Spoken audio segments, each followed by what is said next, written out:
Richard Callahan was used to the weight of silence. Over the past 20 years, he had learned to live surrounded by empty rooms, long business meetings, and a downtown Chicago apartment as luxurious as it was lonely. His name was synonymous with success in the city, but behind the pages of financial magazines lay a broken man, living in the aftermath of a single event that had destroyed everything: the disappearance of Emily, his 4-year-old daughter. It was an ordinary afternoon and the December sky was overcast.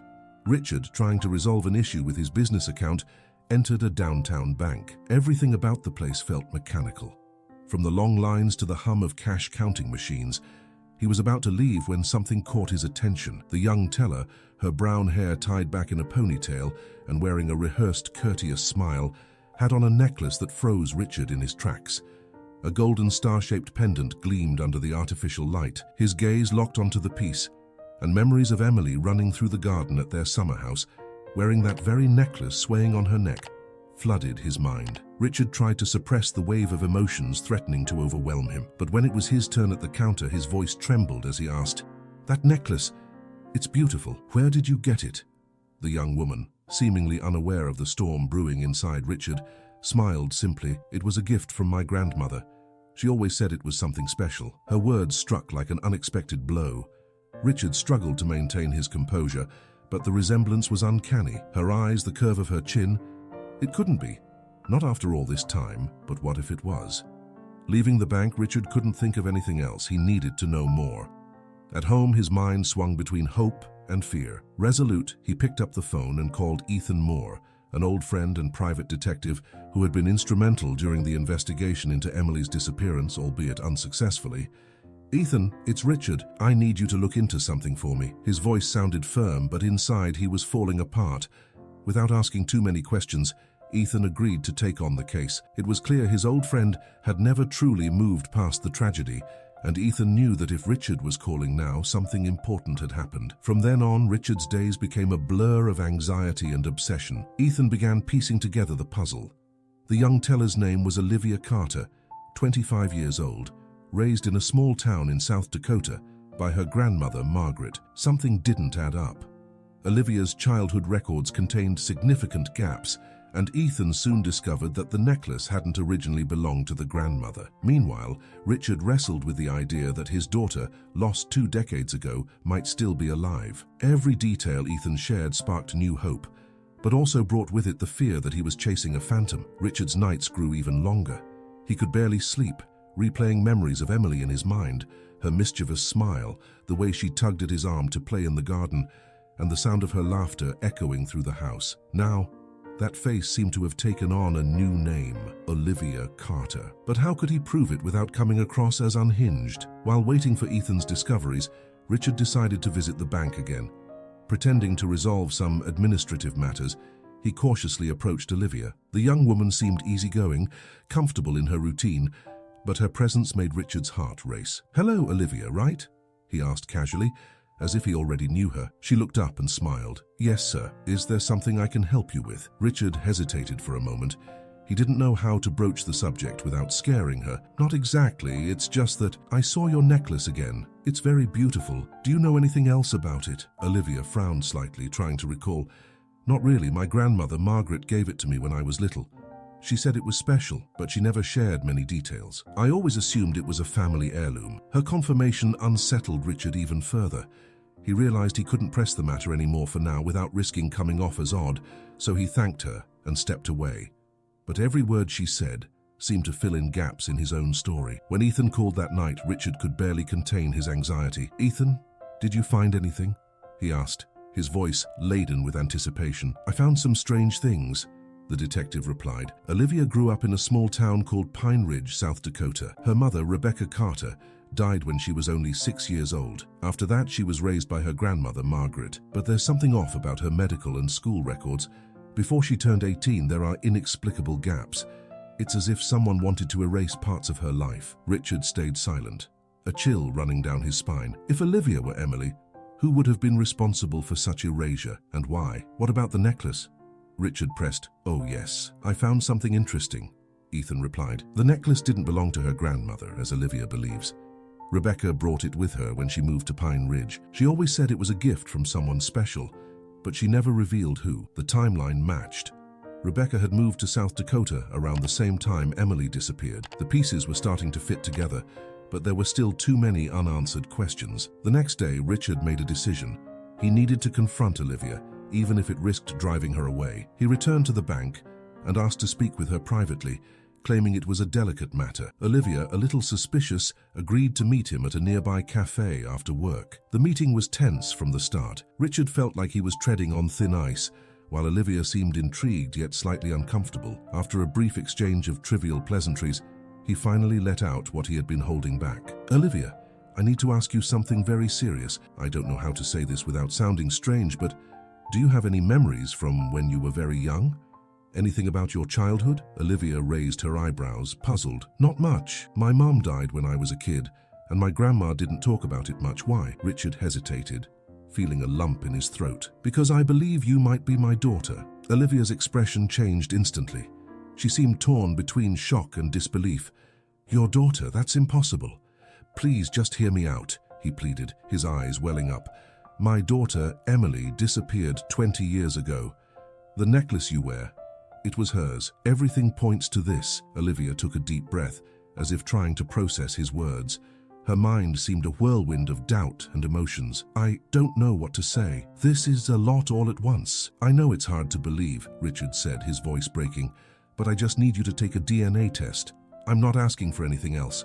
If I'm wrong, you'll never have to see me again." Olivia lowered her gaze, clearly shaken. She knew there weren't many answers about her past, and deep down she felt an inexplicable need to understand more about herself. "All right," she finally said, "let's do the test." Her words brought both relief and a fresh wave of anguish for Richard. Everything now hinged on the results. Meanwhile, Ethan continued his investigation, determined to uncover the truth behind Emily's disappearance and the connections to the Carter family. The days leading up to the DNA test results were agonizing for Richard. Every second dragged as he replayed the possibilities. What if he was wrong? What if the young woman who looked so much like Emily wasn't his daughter? And even more terrifying, what if he was right? How would he explain the lost years, the pain, and the absence? For Olivia, it felt like her life had been turned upside down. Everything she knew about her past came from stories her grandmother, Margaret, told, a reserved, kind woman who rarely spoke about her mother, Rebecca. Olivia had never questioned the gaps in her childhood, assuming the family tragedy explained the silence. Now, faced with the possibility of a different identity, she didn't know how to feel. When the results finally arrived, Richard could hardly breathe as he read the document sent by the lab. The world seemed to stop. What he had always hoped for, feared and longed for, was confirmed with cold clinical words. Richard Callahan is the biological father of Olivia Carter. He couldn't hold back his tears, though the weight of the truth brought new questions. Why had she been taken? Who had done this to his family?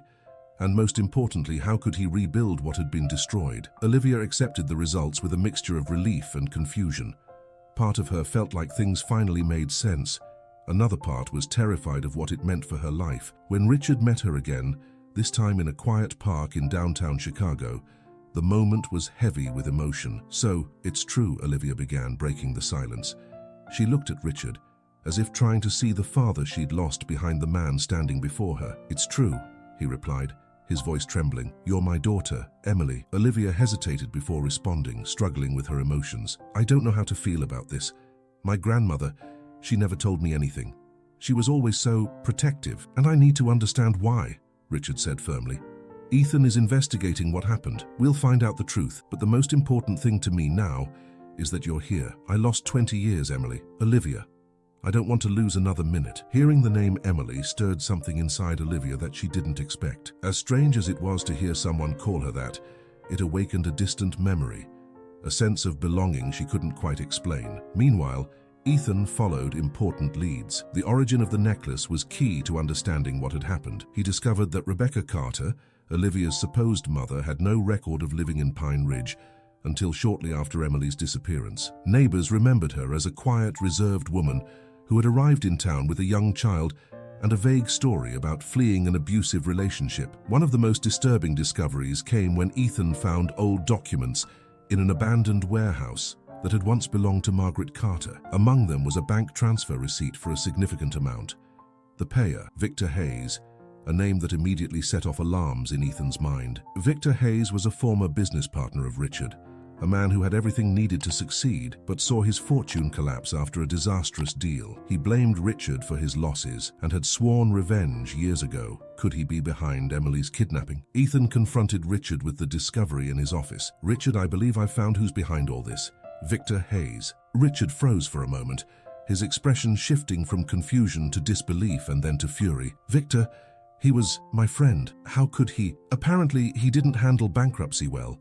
He paid the Carters to raise Emily, ensuring you'd never find her. At least that's the theory. I'm still gathering more evidence." Richard took a deep breath, trying to process the revelation.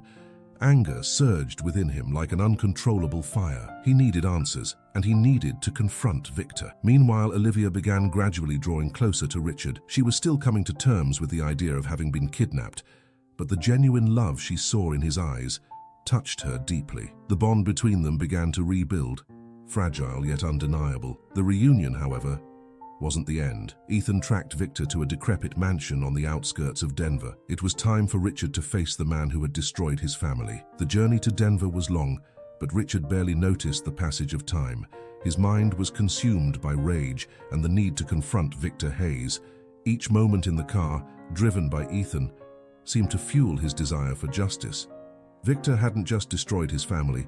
He had stolen 2 decades of moments Richard could never get back. The mansion where Victor lived was a shadow of its former self. Peeling walls, dusty windows, and a garden overtaken by neglect mirrored the decline of a man who had lost everything. Ethan parked the car at a safe distance and looked at Richard. "Are you sure you want to do this alone?" Richard nodded, his gaze fixed on the entrance. "I need to face him. I need to hear from him why he did this." Ethan handed him a discreet recorder, something he could use to document the conversation as evidence if necessary. "Be careful, Richard. This man has already destroyed so much. Don't let him destroy more." With a heavy heart and tense body, Richard walked to the entrance. The door was ajar, as if Victor had known he would come. Inside, he was met with the piercing silence of a home that seemed to echo its owner's bitterness. Victor sat in the living room, slouched in a worn armchair, a glass of whiskey in his hand. He looked tired, aged, but his eyes still held a glint of disdain. "Richard Callahan," he said with a bitter smile. "Never thought I'd see you again." "I'm here for answers, Victor," Richard said, keeping his voice steady, though his anger was almost tangible. "I know what you did. You kidnapped my daughter." Victor laughed, a dry, hollow sound. "Kidnapped? Such an ugly word. I prefer to say I took her from a man who deserved to suffer." Victor's words were like a blade to Richard's heart. "You destroyed my life, Victor. Why? For money, for revenge." Victor rose slowly, walking to a table where an old photograph of better times rested. "You had everything, Richard. Money, a perfect family, respect. And me? I lost everything because of you. You made me sign that disastrous contract, remember? I went bankrupt while you stayed on top of the world.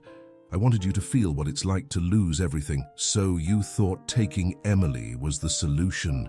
Richard shouted, unable to contain his fury. "She was a child, an innocent child, and I knew that would hurt the most," Victor replied, his voice chillingly cold. "The plan was for you never to find her. But Rebecca, oh Rebecca, she was unstable. After her mother died, she became paranoid. She didn't stick to the plan. She ran off with the girl." Richard felt a wave of emotions, anger, sadness, but above all, a strange sense of relief. "You destroyed her life too, Victor. Rebecca died young. Margaret spent years trying to raise Olivia alone. And Emily, she spent 20 years not knowing who she really was." Victor laughed again, but this time there was something broken in his tone. "Do you think I don't know? Every decision I made was one mistake after another. Now here I am, living in this tomb, while you somehow managed to rise again." "This isn't about me," Richard said, stepping closer. "It's about Emily. She's my daughter. And you won't get away with this, Victor." Victor looked at Richard for a long moment, guilt and bitterness finally breaking through the mask of contempt. "Maybe you're right," he said, his voice now lower, almost resigned. "Maybe I deserve to pay." And for the first time in decades, Richard saw a glimmer of remorse in Victor's eyes. It wasn't enough to erase the damage, but it was a start toward facing the consequences. The next day, Ethan handed over the collected evidence to the police, including the recording of the meeting. Victor was arrested, and though his confession couldn't bring back the lost years, it brought a sense of justice that Richard and Olivia needed to move forward. Back in Chicago, Richard tried to rebuild his life with Olivia. But the process of reconstruction was delicate. She was still in many ways Olivia Carter, a young woman with her own life, dreams and memories that didn't include Richard. Yet, at the same time, she was willing to discover what it meant to be Emily Callahan again. One afternoon, while they walked through the park, Olivia looked at Richard with a shy smile. "Do you think we can start over? Not as a father and daughter lost in time, but as a new family." Richard felt his heart warm for the first time in decades. "That's all I want, Emily." The name sounded strange to Olivia, but it also started to feel right. Step by step, they began creating new memories, healing the wounds of the past together. The months following the confrontation with Victor marked the beginning of a new chapter for Richard and Olivia. Rebuilding a relationship so fractured by time wasn't easy, but both were willing to try. Richard started sharing memories of Emily that he had held onto so dearly. He showed Olivia old photos, home videos, and even her bedroom, which had remained almost untouched since the day she disappeared. When she stepped into that space, Olivia felt something deep and inexplicable. "It's strange," she said as she looked at the furniture and the neatly arranged toys. "I can't remember, but at the same time it feels familiar." Richard nodded, respecting her pace. "I know it's a lot to process. I don't expect you to remember everything. I just want you to know that I've always waited for you." Olivia saw the sincerity in his words. Although there was still an emotional chasm between who she believed she was and who she was discovering herself to be, Richard's love was undeniable. As father and daughter grew closer, Ethan continued to assist with the transition, offering support and advice. He had been deeply moved by the case, witnessing Richard's reunion with Emily after so many years. "She's incredibly strong," Ethan said during a conversation with Richard. "It's not easy to find out your entire life was built on a lie, but Emily is handling it in a way few could." Richard agreed. Olivia was a blend of his lost daughter and an independent young woman. He knew he would need to adapt to build a genuine bond with her. A significant milestone in their reconnection came when Olivia decided to visit Margaret Carter's grave, her grandmother, who had passed away years earlier. "She may not have been my biological grandmother," Olivia said as she placed flowers on the grave, "but she was my family, and I think she tried to protect me in the way she knew how." Richard held her hand, respecting the moment. "Margaret may have made wrong choices, but she also took care of you, and for that I'm grateful." The visit helped Olivia reconcile parts of her identity. She knew she could never erase the years she had lived as Olivia Carter, but she was beginning to accept that she could also be Emily Callahan. The justice served against Victor Hayes brought a sense of closure, but the story of the abduction still echoed in everyone's lives. Richard decided to invest in a foundation to help missing children and their families, a way to channel his pain into something meaningful. He named the foundation Emily's Star, a tribute to the necklace that had been the link bringing them back together. At the foundation's inauguration, Olivia stood by his side, holding the microphone firmly as she addressed an emotional audience. "For a long time I didn't know who I was, but today, standing beside my father, I've come to understand that we are more than our past. We are the choices we make moving forward." She received a standing ovation, and as Olivia looked at Richard, they exchanged a knowing smile. Later, as they left the event, they walked together through the park, where autumn leaves gently fell around them. Olivia, still holding the star-shaped necklace, paused for a moment and looked at Richard. "You know, I think Emily was always here inside me. I just needed time to find her." Richard felt his eyes well up, but this time it was a different emotion. Hope. He put an arm around her as they continued walking. "And I always knew I'd find her. I just needed the courage to keep searching." With each step, they left behind the shadows of the past and moved forward toward the future. Together, father and daughter were determined to build a new story, marked by love and resilience. Thank you so much for following this emotional journey. If you enjoyed it, give it a like and subscribe to the channel so you don't miss out on stories as captivating as this one. We have new stories almost every day. Click on the links appearing on the screen now to explore other amazing stories we've prepared for you. See you next time.